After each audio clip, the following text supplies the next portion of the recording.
राज्य के मुख्यमंत्री एकनाथ शिंदे शुक्रवार को यवतमाल में थे।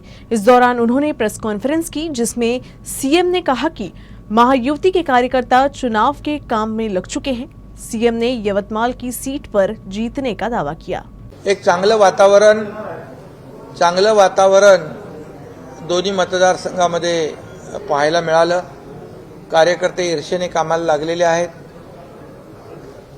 महायुतीचे सर्व पदाधिकारी स्वतः उमेदवार समजून काम करतायत, उमेदवार लोकांना भेटतायत आणि कार्यकर्ते देखील वेगवेगळ्या ठिकाणी वेगवेगळ्या सभा, मेळावे, बैठका घेतायत।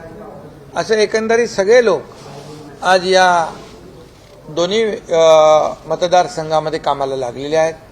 त्यामुळे नक्की मी आपल्याला विश्वास देतो की या दोन्ही जागा ज्या आहेत, हिंगोली आणि यवतमाळ वाशिम, या प्रचंड मोठ्या मताधिक्याने महायुती जिंकेल।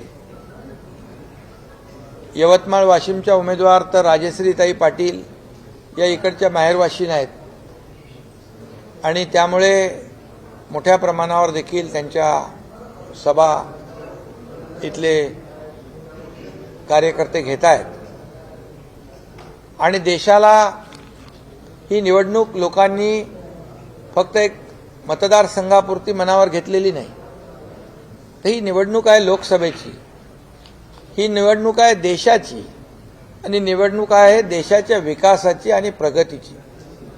आणि म्हणून लोकांनी एक निश्चय केला आहे, तो दिसून येतो की आदरणीय प्रधानमंत्री नरेंद्र मोदीजींना पुन्हा या देशाचं नेतृत्व करण्याची संधी द्यायची, प्रधानमंत्री बनवायचं।